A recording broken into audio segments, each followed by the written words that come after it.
Doing well, Shawn. How are you? Good. We've been trying to make this happen for a little minute, haven't we? I know, for a second. But drove hour and a half to see you this morning. Let's go. Worth it. We'll make it worth it, I promise. Mm-hmm. So we're both pretty busy, so we've been trying to lock this down now for a couple weeks, but a couple things moved around, so we got to make it happen today. So I'm excited to have you.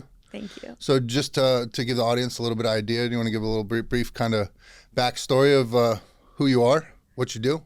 Yeah, who I am. I'm Claire. I run a page, Sober Clarity, with the extra I. It's a pun and really hard to explain to people. I'm really proudly in recovery. I just hit my 18-month mark. Let's go. Yeah. Congratulations. Went to Houston to get my chip. Really excited. Long history in events, marketing, international travel and food and beverage, and a world where alcohol was really big. I really would love to create. I was, just the super connector. I love connecting people, and alcohol facilitated all of that. Yeah. And then, when I hit my bottom, it was like, how do I use this skill set anymore? Like, what do I do? How do I, one, make a living, have a social life, anything? Because everything was wrapped in alcohol. Right. So, right. Yeah. And that the alcohol addiction world, that hasn't been your only struggle either, right? No, I've had quite a few, definitely mental health. I've been diagnosed with, PTSD, anxiety, eating disorders. I had a very big weight fluctuation of gaining and losing 100 pounds. And just all of that ties together, all kind of in the same soup, though. Right. I really don't see it as really, separate. Right. It's all kind of the same struggle, just ongoing. Absolutely. I was, getting involved in the recovery community in Austin, starting to work in the industry for years and stuff like that, and then just being in the health and wellness space of getting people in the gym. Number one, I had no idea how big and how far-reaching the eating disorder or disordered eating was. Mm-hmm. And then I was flabbergasted to find out it doesn't just stop at women, that men also suffer from it too, which I did not know. I know my own journey. I lost quite a bit of weight. I had let myself get pretty, pretty overweight. And then losing that, but still to this day, suffering from body dysmorphia, body image, it's like the more work and focus you put into your body, the more you notice it even more, for my case. Yeah. And so, man, I just think about somebody that you're trying to tackle a disease like addiction, which most people can't just do that. But then on top of that, to deal with weight, mental health, like all these things, and to understand how they're connected is truly difficult. So the fact you're sitting here today, kudos. Thank you. I appreciate that. Yeah, I like what you said of just being hyper aware of your body even more once you start working on it. And it's kind of, at least for me, and yes, you're totally right, this is not gendered. I have talked to so many men who also deal with this. And but for me, it really started in early high school.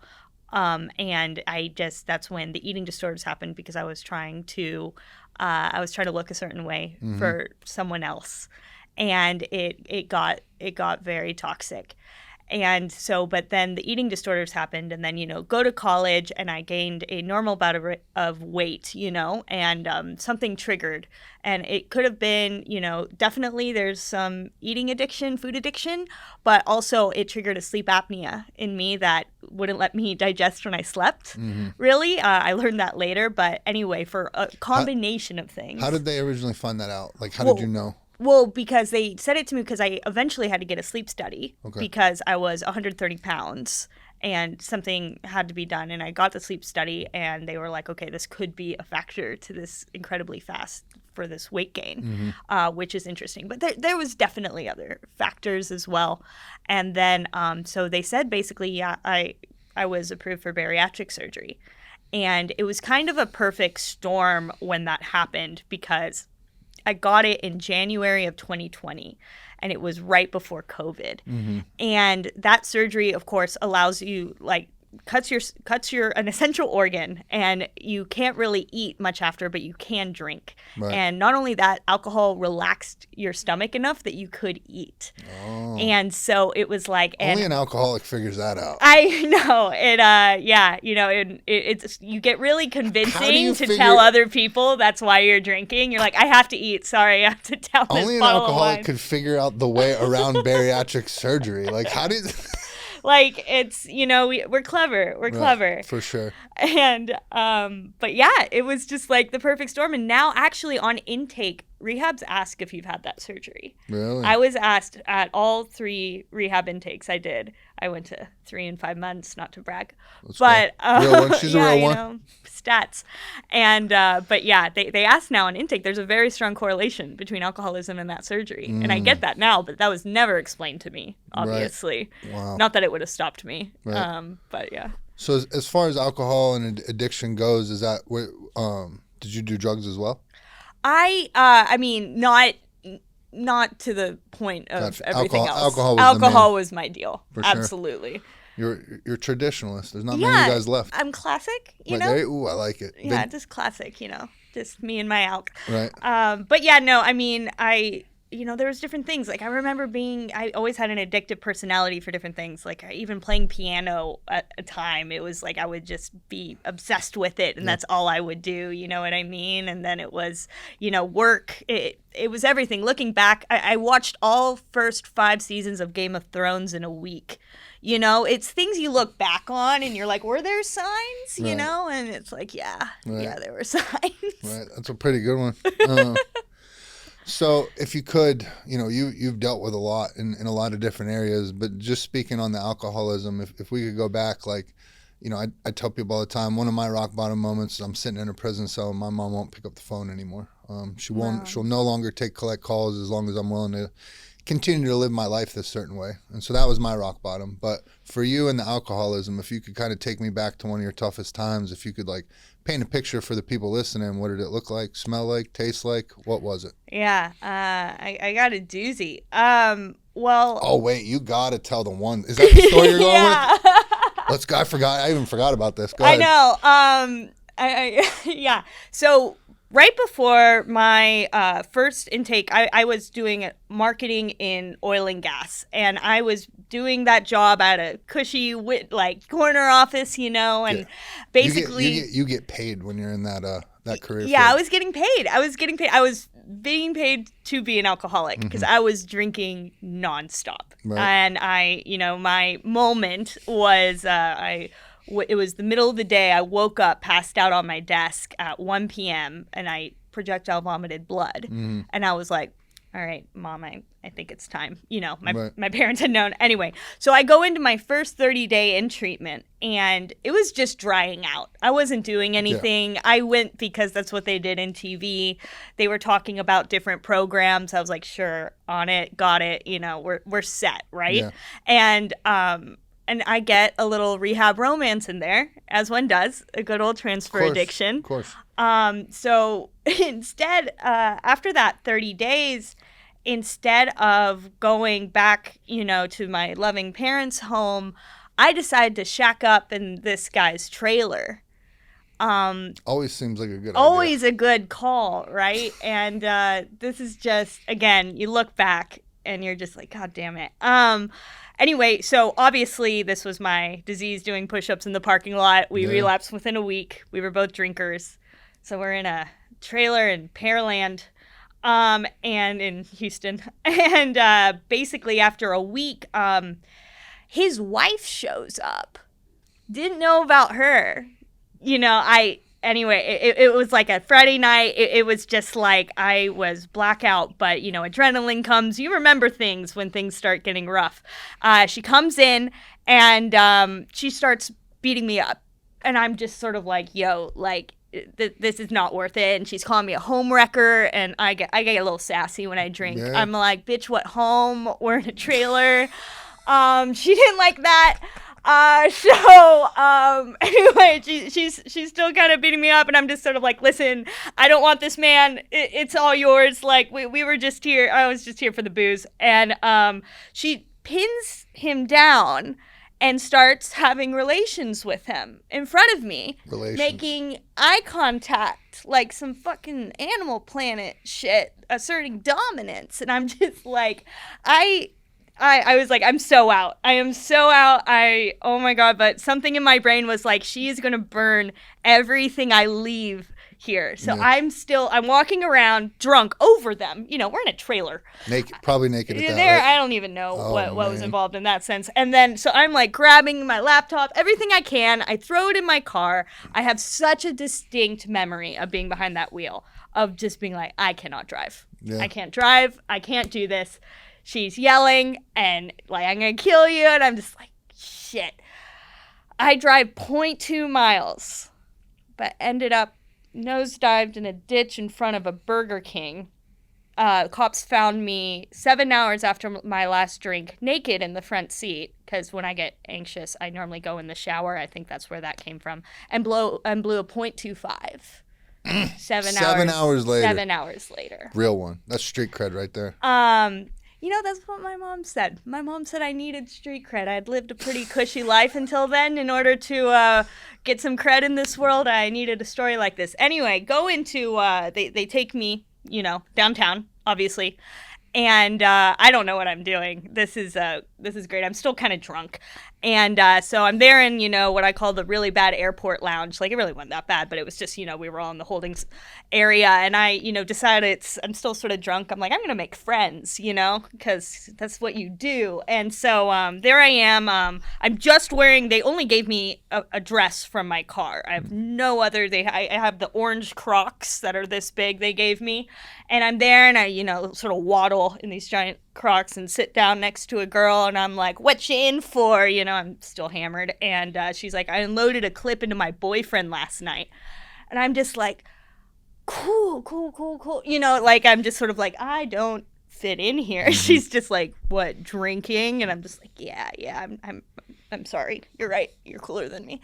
But anyway, yeah, I calling my parents from there was definitely a low point. My dad went all Peruvian. He was like, do we bring cash? I'm like, I don't think that's, you know, he's like, well, how do we handle this? I'm like, no, I don't think that's how it works. Yeah, no. Your dad's a gangster. That's where his head went. My dad's so cool. But no, it's, I have the most supportive parents in the world. They're incredible. That's awesome. And, yeah, luckily they took the call. They got me, but that was a hell of a rock bottom. 7 days later, after I dealt with the initial court, I went right back into another 30-day treatment. Everyone still knew me. Right. It's a beautiful thing, though, that you could be at a point in life now where you can look back on those times and laugh, though, right? Yeah. Because you know how far you've come. Yes, and you can only laugh when you're feeling secure again that you won't get back there. And I mean, you know, God willing or whatever. But it's just, it's good being able to look back and laugh because that's an insane story that I never thought I would live. Right. You know, that's something only addiction could have taken me to. 100%. So you deal with the alcoholism and all that, and so now does the weight stuff come after, or is this all going on at the same time? That was really happening before, so. I would like the weight happened, because I got the surgery in 2020. Gotcha. So it was like before that I had gained all that weight, and it was such a weird thing of also losing weight so quickly, especially during a pandemic. I was married at the time. I had moved to Atlanta with my husband, and I was making all new friends. In this weird time where everyone's like, you know, I don't know, coming right back out in the world for the first time. Yeah. Alcohol, again, is really socially there. I'd lost 100 pounds. People only knew me as this new weight. I had been treated so differently for so many years. The difference in how you're treated based on how you look was such a staunch reality for me because it happened so quickly. And I'm talking the same people would treat me so differently. Yeah. You know, and it didn't matter. It wasn't just like if they were sexually attracted. It wasn't that. It was just pure respect. No, it is. 100%. If you're considered a conventionally attractive person or not, which was just really shitty. I will tell you from personal experience, and the clients I work with, the people I talk to, everything like that, like you want to see a difference in the way you're reacted to when you walk into a room or how somebody makes eye contact with you, the respect you get when they talk to you like that, get in shape. Yeah. Get in shape. leave the room and come back in 6 months in a year when you've been in the gym and like that, and watch people's heads snap around and the difference of demeanor you get, because you see somebody like that that's lost an extraordinary amount of weight or gotten in shape or something like that. You know they have discipline. You know they have structure. You know they can keep up with what they're doing. Like they take themselves serious. Like there's so many other reaching things for that. So I agreed wholeheartedly. Yeah. It's true, and it's something that's like you're told, and then I mean I looked like this for the majority of my life, and then I kind of had these years of being overweight, so it was just such a staunch like, oh my god, like this is horrible. Like if you could take me back, like what did your eating disorder look like? So I was a binge and purger. Okay. Because I really also had an addiction to everything looking okay on the outside, including, you know, if I was anorexic, people would know something was wrong. You know, I very much always ate everything like that, and then I would purge. This was starting in high school. And then it was, then later on, it just became a comfort mechanism and something that, you know, eating disorders are all about control. When you feel out of control, what's something you can control, you know, and it's your food and how you look, you know, the same way exercise can sometimes go into that. I went through an exercise thing too for a minute. And it's just sort of like having control over your own body when everything else is out of control is just such a good feeling. Yeah. And so it, you know, sometimes it would look like, though, if I have a really bad day, it would mean ordering 3 rounds of Popeyes, eating it all, purging it all, and just repeating, running it back throughout the day, including soda. My blood pressure would just be up and down. Like, it was just wild. But that, like, genuinely at my sickest would be like my most comforting thing to do. And so mentally at that time, at your lowest, like what is that inner voice telling you? Like what are your thoughts? What does that feel like? It was the same thing as drinking. It was doing all of that numbed me. It really was the same thing, like dopamine or lack thereof being hit, because it was just like I would feel numb. It was like I would get a brief high from eating, and then I would feel the relief from purging, and all of these extremes would distract me from what I wasn't trying to feel. Right. And all of it, of course, centered around self-hatred. Yeah. You know? And then when I gained all that weight, and there being extenuating circumstances that I couldn't purge myself out of, that was horrible for my mental health. Yeah. Because that was like, oh my God, like this is, I can't get out of this. Yeah. I'm just like this now. And that was more self-hate, more eating. And just led to not great things, obviously. Right, for sure. So yeah, you have all these things, and then that rolls you right into the shitty mental health club immediately, I'm sure. Yeah. It's mental health has been an interesting journey for me. You know, I get out of the military, they diagnosed me with all these different PTSD and these different ailments, and then they just hand me 15 bottles of pills and send me on my way, and then wonder why things aren't okay with me and all this and that. And so I tried it for years. Luckily, I've been able to find what I was looking for through healthy eating and working out and community and all that stuff. But what has your mental health journey through all these things been like? Yeah, so I've been diagnosed with a myriad of things. I would say everything kind of started in kindergarten. I like telling this. I was one of those Ritalin babies. I was put on Ritalin in kindergarten. Really? Yeah. And I could see you being a little Ritalin baby. Right. I mean, look at me. Clearly. But we, I don't blame my parents obviously at all. Everyone was doing this kind of deal. And yes, I was hyperactive, but back then it was something to fix, and we didn't have this, group mindset of kids will be kids kind of deal. And so, but I was put on, this controlled substance at a very young age. But what's more than that is that I was given the mentality of, if I am acting a certain way, to take a consumable. Take your medicine, take a pill. And if I'm hyperactive, if I'm too much, if I'm whatever, and it's like you take your medicine. And then once, some life happened and I was dealing with a lot of anxiety and depression towards, the end of middle school, I was put on mental health meds. And it was, again, are you sad? Take a pill.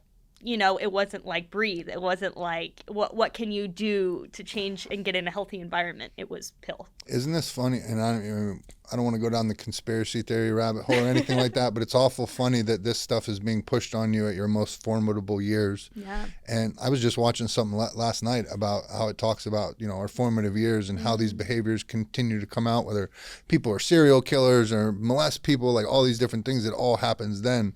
So what are we telling our children when we're sitting there pushing medications on them? Or like you're saying, like, oh, something's wrong, take a pill, take a pill, take a pill. It almost seems like that shit's by design to me, but who knows? I mean, you know, you can definitely go down the big pharma route, like, you know, I don't even think that's conspiracy at this point of, you know, how much money that industry makes and everything like that, and making it integral to our society that we had to take all this medication. I think there's been a big culture shift, for sure, and people being very aware of that. But what was that, over 20 years ago? That wasn't the case. And so, which I'm glad there's been that shift. 100%. But it is interesting, right? Like growing up with that mentality, it kept going. And it became, even with the eating disorder, this instant gratification of fixing things really came into my brain of like, you eat too much or you don't feel well, you purge. And it's just this instant, okay, we fix it. You know, it was very funny. I know I'm getting off of mental health a little bit. It was really funny. The other day, a job, I've been doing my freelance contracting thing for the last year and a half, and I'm happy, but of course, you know, we're not making that oil and gas money anymore, safe to say. I had this job come into my LinkedIn for a consulting firm of just a great cushy job. I was really qualified for it. And it was weird. It triggered that feeling of fixing. I was just like, oh my God, if I could say I work for this company, if I can say I have this job, if my parents could say, they've never put that on me, I'm putting it on me. Right. My parents could say, I, you know, have this job. It would fix everything. It would say I'm recovered. It would put a tape over all of this horrible stuff. You know what I mean? And I just felt it. It was that same feeling of fixing. And then it was just like, I really sat with it. And I was just like, I'll just end up back in rehab. Like, this is just such a horrible decision. Right. You know, and I didn't go for it. But it was crazy that it triggered that. Yeah. You know? It was that same thing. It's almost like taking a pill. Like, it'd fix it. Yeah. Thank God you've had the life experience now to catch that when you did, where before you wouldn't have ever had. No, because it's really enticing. Right. So I'm curious on your views and if you're comfortable talking about it or anything like that, but we're in this cool time in recovery and the mental health space, and there's all these new cutting edge things to do and all that. So you having the experience you do in the mental health field, how do you feel about people taking alternative routes, whether it's psychedelics or THC, CBD, like all ketamine, all these different things? How do you feel about them taking that route as opposed to traditional medication? So I personally do not, I believe everyone's recovery is their own, and it's themselves, and if they have a higher power, that's you, first and foremost. I personally, at this time, do not engage in any of it. I have absolutely seen the benefits for completely outside of recovery, the benefits of ketamine and hallucinogenic therapy for PTSD. And I've done alternative, not substances, but I've done like a lot of EMDR and things that, you know, are kind of outside of the norm. I actually was I think I told you this story about EMDR when I was with all of those veterans. Go ahead. They haven't heard it. That was cool. It was, I was like a 19-year-old girl. I had gone to a psychiatric hospital for PTSD, and I was doing EMDR, and it was me with a bunch of guys that look like you. Okay. And, you know, like just bigger, had seen combat, you know, old, like men, and it was just 19-year-old scrawny me, and we were all in this waiting room for EMDR, and I just felt like ridiculous. I'm like, why am I here? I have led the most cushy life. Like, it was crazy. And just like this feeling of an incredible bond between all of us, that we were all there for our different forms of trauma, and how validated they made me feel. And I remember this one guy saying to me, because, you know, it was very clear how I was feeling, And he just goes, I am so sorry you're here. If you're here, I know whatever you went through was horrible. Right. And it was just no digging, no anything like that. It was just the sweetest sentiment. And I'll never forget that. And it was just so cool. But anyway, sorry, back to the alternatives. I think that, just in general, the search for a way to access a next level of consciousness, a next level of opening your brain, that I think that substances quiet. There is obviously an argument that substances can wake it up. I see the argument as someone who very much depends on mental health meds. I know, where is that line? Right. It's definitely a conversation, and I just say, as of right now, with my sobriety, which is all I can talk to, I don't know how I would handle it. For sure. But I see the benefit for others if, done correctly and safely, for sure. Yeah. Yeah, it's a weird, and I'm always curious to hear what people's outlook are in the recovery community, because it's usually split. You have your traditional people that say no, and then you have your newer people that like it and all that. And I think where I lie on it is I'm all for anything that helps anybody. If it's helping you and it's contributing to your life as opposed to taking away, I'm all for it. Yeah. We all know there's different levels of addictions, different levels of alcoholism. There's the really bad drunk, and then there's the guy that's not, but he's still an alcoholic. Yeah.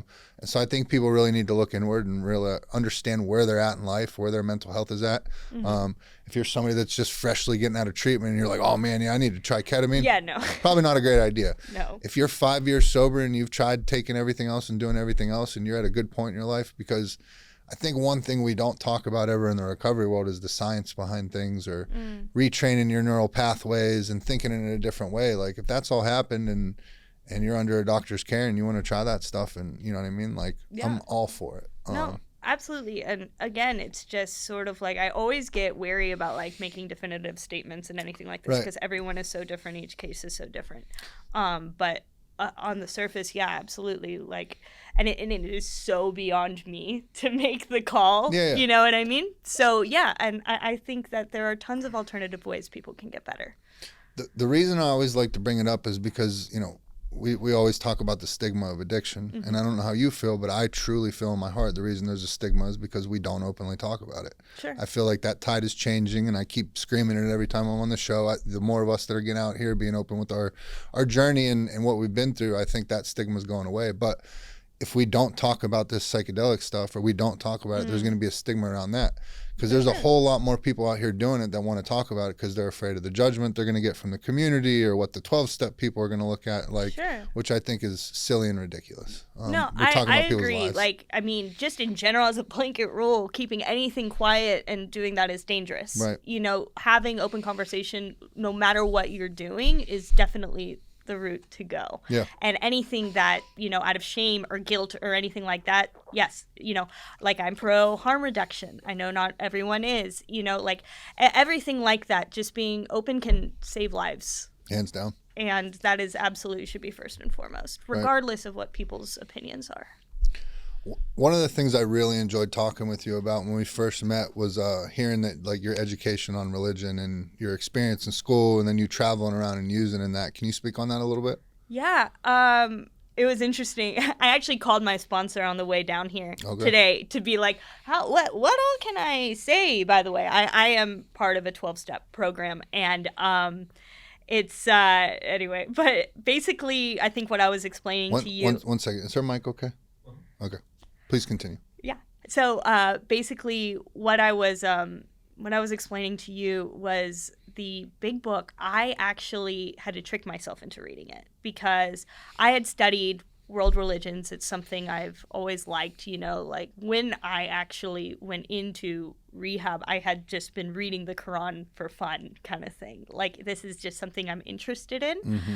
And I remember I had to, because obviously 3 rehabs in 5 months, I wasn't getting it. I was not. And it was kind of like, okay, I need to do what most people are doing because clearly it's not me kind of deal. I can't do it. Right. And what got me into it was my love of studying religion. I was just sort of like, maybe I can look at this as a religion, and one that, although I personally don't subscribe to a traditional religion, I'm like, I really respect them, and I see the positives for religion. And so I'm like, okay, I can do that. I can look at it from this point of view.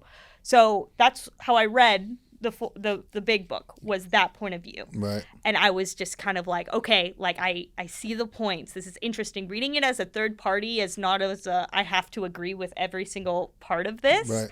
And instead searching and being excited about the things that resonate, instead of like, oh, that doesn't work, is what made it work for me. I was like, okay, there's validity in this. The same way with any religious text, I've had that experience, and that's a very fun thing to do. Right. And so that's how it happened. And having traveled the world and really loving to indulge in culture, which I used to think used to have to involve alcohol. Right. Anthony Bourdain style, you got to get drunk with the locals in order to see a country, was sort of how I used to think it worked. Mm-hmm. But it goes so far past that, especially with history, and if you're going into the text that formed this culture.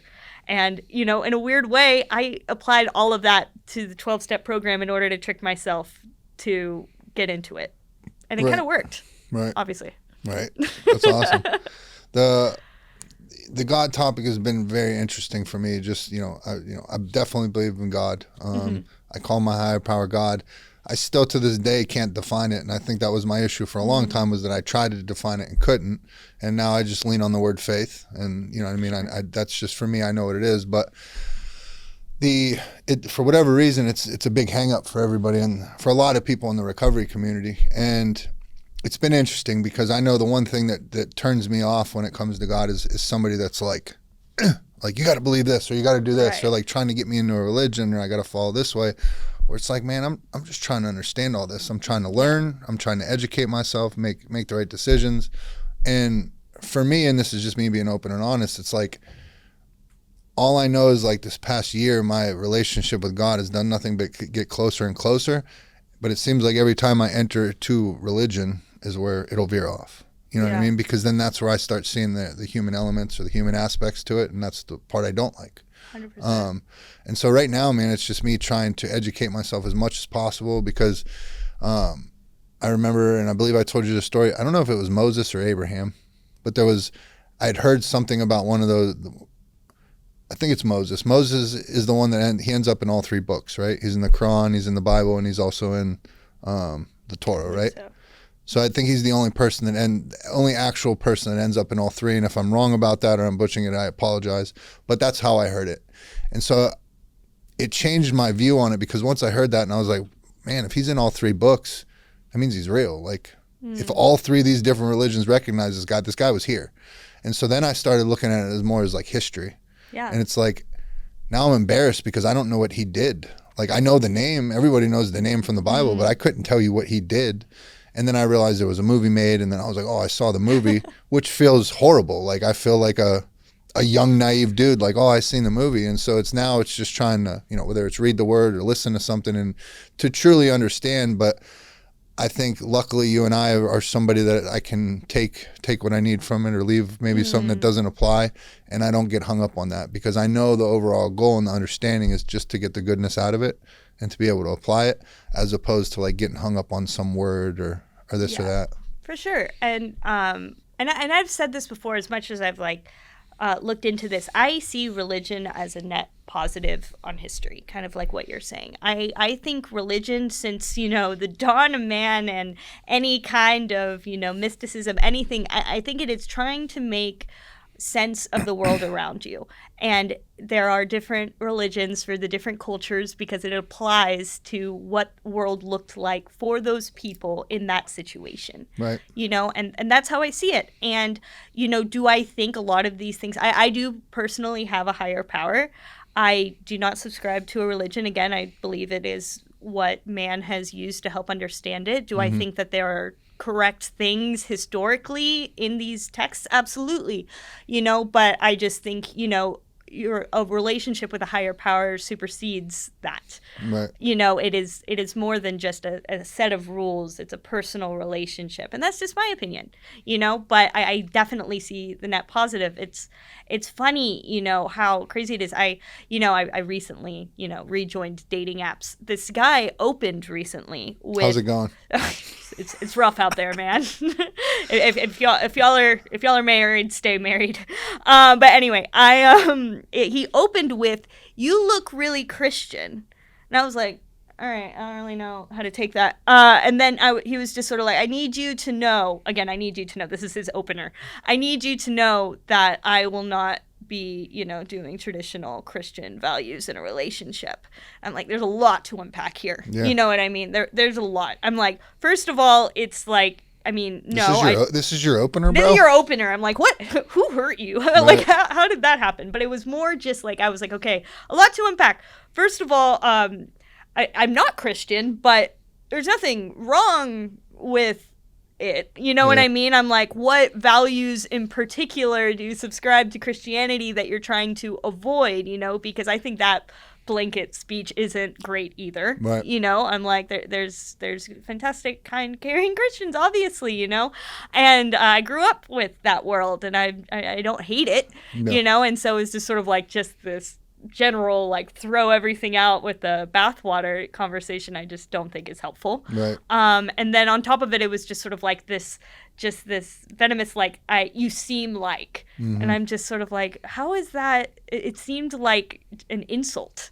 And I'm like, I don't think this is an insult. Like, I don't know. It was wild. Just a hunch. I don't think he's the one. Yeah, you know, we unmatched. We got rid of that one. The dating app stuff was funny. My wife and I met on a dating app, and It was like right before quarantine, and we were both like ashamed to ever say we met on a dating app, but unfortunately it's like the way of the world. You know, but I got sober and started getting on the apps after I actually waited the year before I started doing anything like that. But I got into it, and I think, you know, we all get sober, and it's like, I just want to be loved. You know what I mean? I want a hug. Like, I want somebody. And I would walk into every meeting like that every, you know, person I matched with or whatever, it's like, all right, okay, this is going to be it. And I was always let down.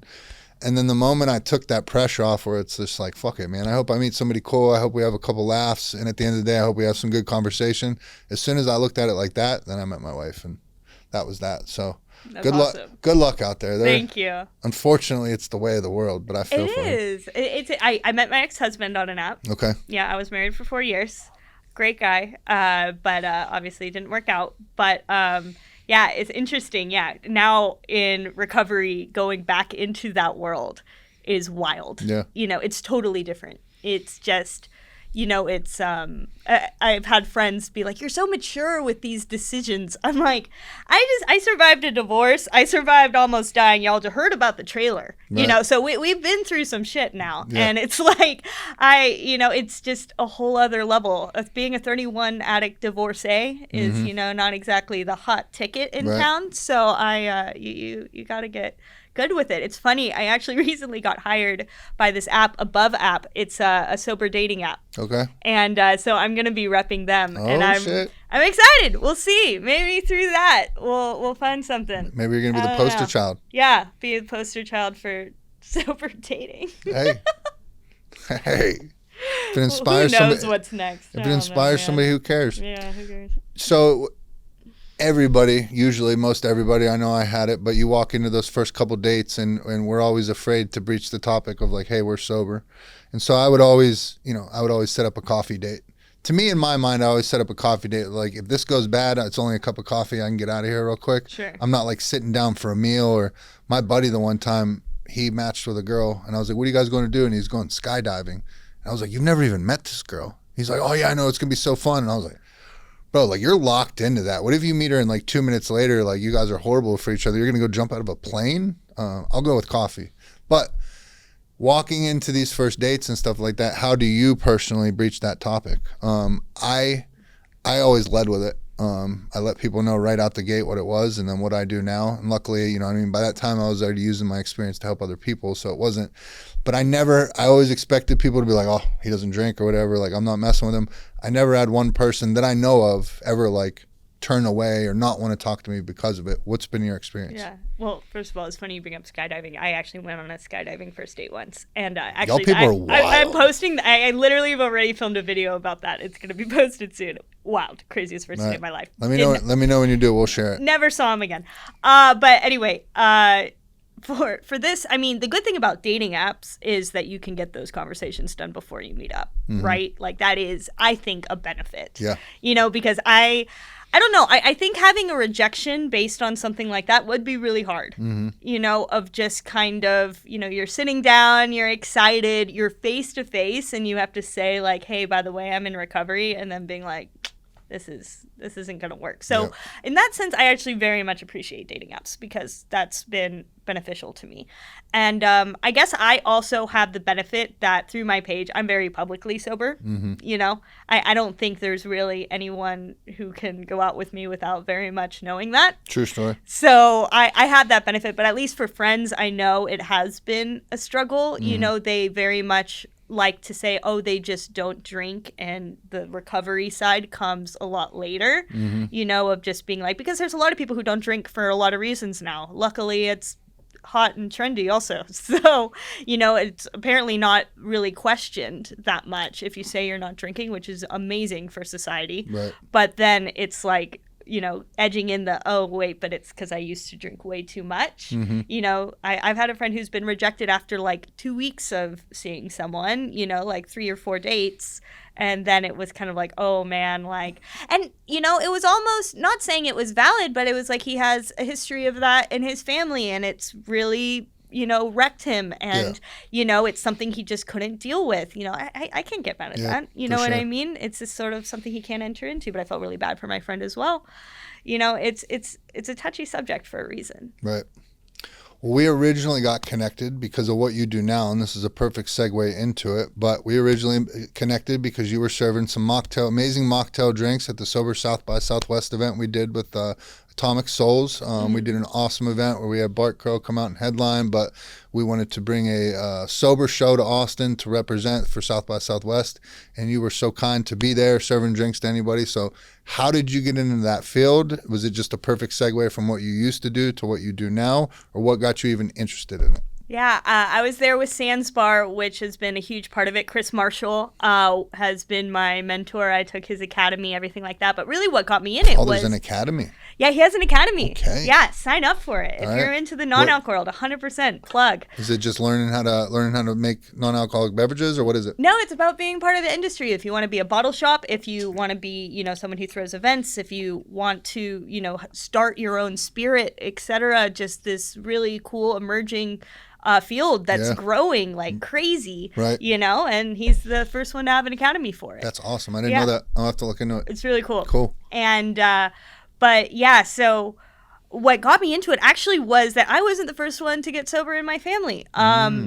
My mom has had headaches, migraines for years, and so she actually stopped drinking a few years before I did and got really creative with this non-alc stuff way before I was interested. I'm like, this fake tequila sounds so stupid, you know, because I was chugging the real stuff in the back.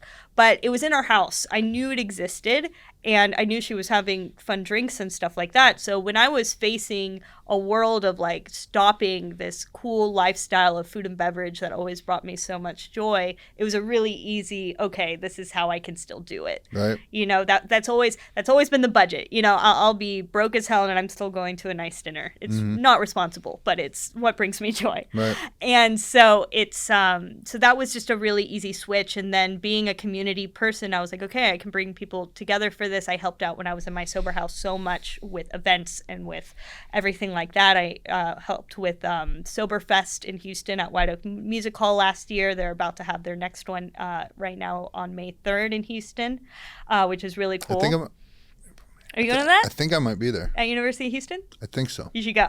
I think I'm not going to be able to make it this year, but they're a great crew putting it on. Okay. Yeah. Is there musical acts? Is it? Yeah. It's a music festival. Okay, yeah. Then I think I'm going to be at it. You should. I believe so. Yeah, it'll be a good time. It was great last year. And so it was that, and then doing wellness events, everything. Just it was great. Austin is a fantastic playground to try things. Yes, it is. There's really no city like it. I came in here a year ago, almost exactly, started making events. People were coming to them immediately. People are just excited to try new things, excited about community, Yep. excited to just like, like, hey, it's a Tuesday. Let's go meet people I don't know and cold plunge and talk about things, like that does not happen everywhere. No, and it's really cool. Yeah, that to me is what makes Austin is the different. There's something for everybody. There's communities for everybody, even within like just the running community. Yeah. Just within the running community isn't just a running community. There's so many different. You are going to find your people within the running community. And it's like that everywhere. Music, nightlife, all that stuff. There's community out here for us, and so I tell people all the time, Austin in many ways saved my life. If I was still in Youngstown, Ohio, trying to do what I'm doing now or trying to get sober, it would have not went well. Yeah. So any of these guys, it's funny, I'll be in the treatment centers, I'll be talking with them and be like, well, what's your plan? And they're like, well, I'm going to move back to Timbuktu, Texas or whatever. And it's like, what is there for you? Like, what are you going to do? And it's like, well, this, that, and that. It's like, that stuff didn't keep you sober before. Do you see what we have right here? And I mean, I've been out to LA, like these other really cool recovery cultures. It's not Austin though. Yeah. No, it's definitely something really special. I joke that I never officially moved here. I originally came here a year ago, and I got an inexpensive place to live, and I'm still there a year later. You know, I work now with Dry Drinkery, the non-alcoholic bottle shop. Like I live here, but it's just it is funny. Austin just kind of trapped me with its community in the best way. It did. It's just so incredible to have people everywhere. And yeah, the running community is wild here. So I have 2 torn ACLs. I can't run. Right. The FOMO is out of control. I'm like here looking up surgeries just so I can join a run club. No, it's not it. But I am part of Ben's Friends, which is a coalition of food and beverage workers in recovery. And we partner, of course, with Commodore Run Club. Yep. And so it is so cool to see that community every week, before our meeting. I love it. Philip, obviously the creator of Commodore Run Club and all that. It was funny when he and I first got connected. I was at a regular group run, and I just happened to have a group of guys with me that were all from the recovery world. But we're standing amongst like 30 other runners, and we're all getting ready to go out on a trail. And the next thing I look over, and there's this shorter, tatted dude sitting next to me with gray hair, and it was like, "What's up, man?" He's like, "What's up, man?" And we just started talking, and he said something about us being sober and addiction, and I was like, I had no idea who he was. I was like, how'd you know? And he's like, I know my people. And then turned out to be Philip. And then we became close, and it was so cool. I didn't know there was these non-alcoholic things out there or anything like that. And so one of my buddies, Russell, was getting married. I was the best man in his wedding. And so I was like, all right, we're going to go to Commodore. That's a great place to have dinner.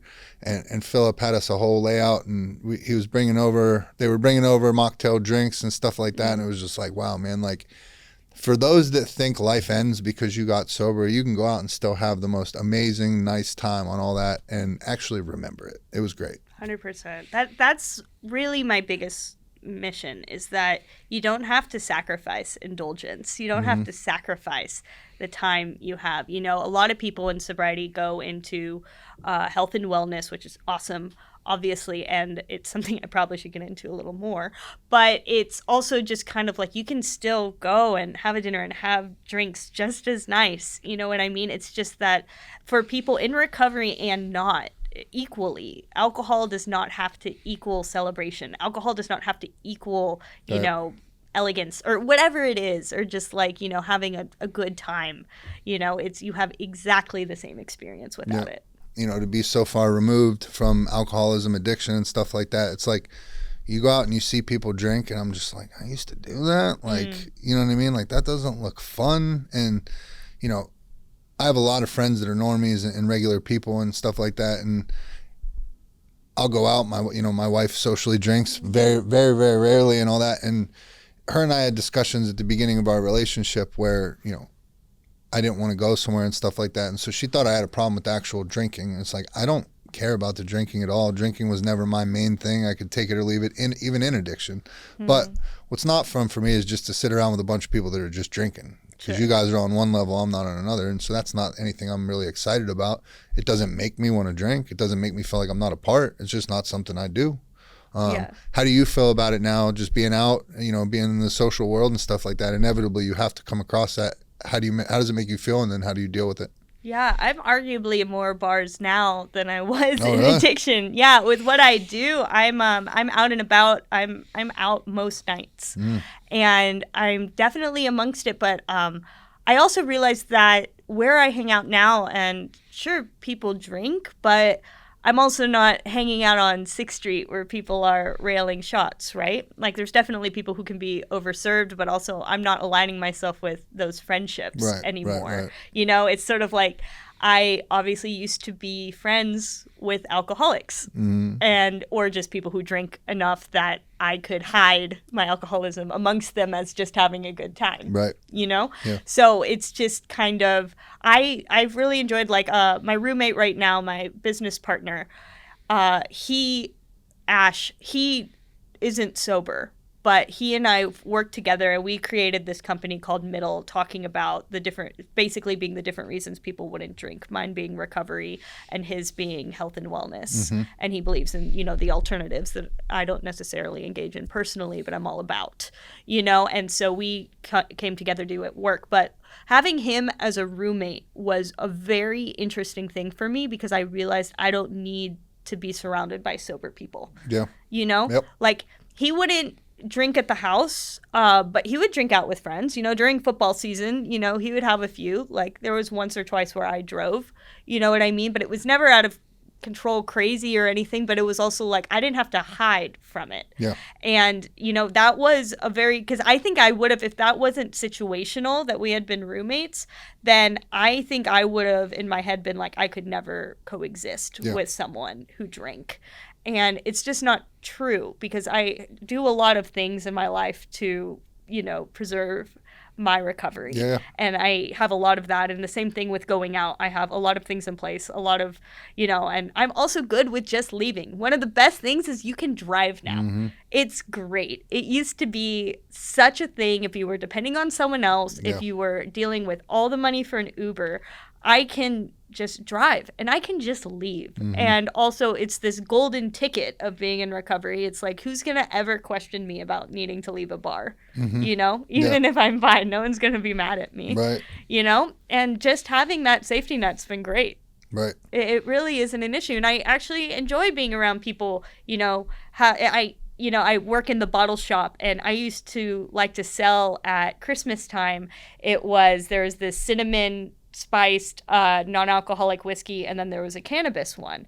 And I was like, you can just boil a pot of apple cider, have each of these and a normal cinnamon whiskey all there next to your pot at your holiday party, and it's choose your own adventure. Your cups look the same. It's just kind of do your own thing, you know what I mean? Right. Like, and it's, if you're all around all responsible people, literally you will not know what people are drinking. They're doing their own thing and it's fine. Right. And I love that. Yeah. Because you're not judging anyone for what they're doing. If everyone's a responsible adult, it's a great time. Yeah, for sure. The running world gave me like a really good introduction because like we would go do these races or whatever, and somebody gets done running 62 miles, they'd have one beer. Yeah. And I'm like, oh wait, people do that. Yeah, like I've never hung around people like that. Yeah. But we would go out to dinner and one person would get a glass of wine, one person may have a beer or something like that. But I was around people that they did this normally. I wasn't around the normal people that I was, and so it showed me like I can't tell you how beneficial it was for me because I would always trap myself inside that recovery bubble where I could only talk to recovery people. I could only go to recovery things because I thought if you weren't in recovery, like I can't be around you. But then I went around all these normal people that are all doing good in their life and they're good, successful people and they drink normally and all that stuff. And I never had an issue being around it at all because they did it like you're supposed to do. Yeah. And so I think it's so important for people to go out and find regular community as well, because that right there is where you're going to find that passion or something that lights a fire up under your ass, something that actually gets you excited and helps you build that life to actually lead a healthy, sober life instead of being so miserable you want to go back to the old bullshit. 100%. It's something that obviously having my page and it being my work, sobriety has been an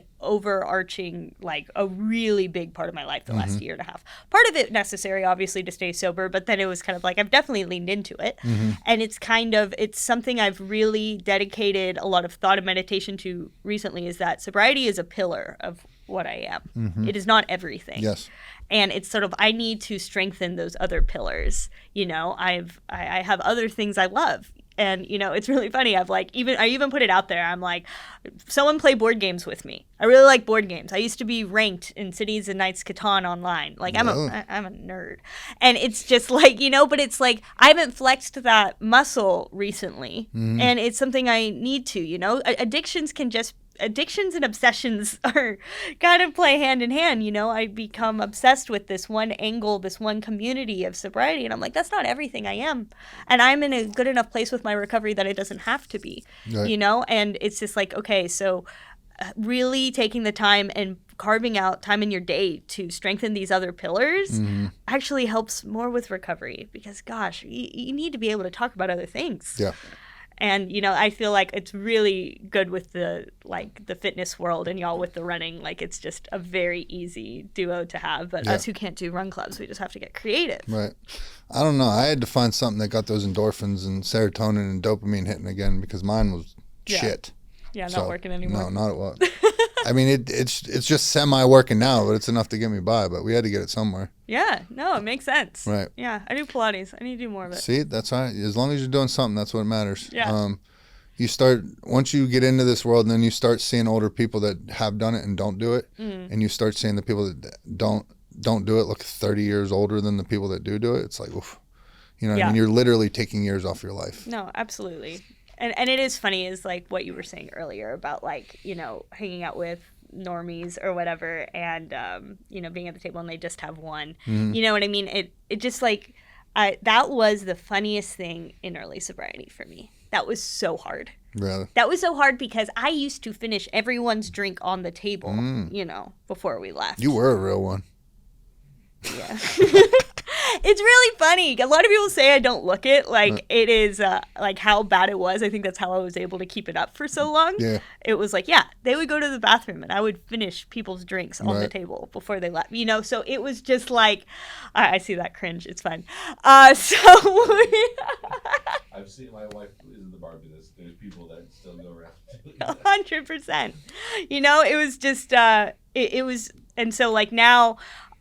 it's funny. I had a friend who poured wine back in the bottle at the end of the night. Like, she had a glass of wine and then poured it back. Like, she didn't finish the glass. Yeah. It was something I genuinely couldn't fathom. Did your head explode? I was literally like, I got a little angry. I was just like, what? I'm like the type of like, those should be just pop-up caps. If you're opening a bottle, you're finishing it. Yeah. You know what I mean? Like, the resealable was just useless to me. Right. And it's just like, you're pouring half a glass of wine back is just absolutely insane. And then it's like, now you hang out with these people and you're just like, oh, you're who alcohol's for. Yeah. Like, right. Not me. I'm not against it. A lot of people in sobriety get very angry about, substances, and alcohol in particular of all the substances is obviously the most accepted and widely spread and culturally encouraged, to the point of it's the only drug people ask, why aren't you doing it? Yeah. And so a lot of people in sobriety get very venomous against it. Like, absolutely, it's not good for you. Mm-hmm. And it was funny working the bottle shop when the new warning came about it being a carcinogen.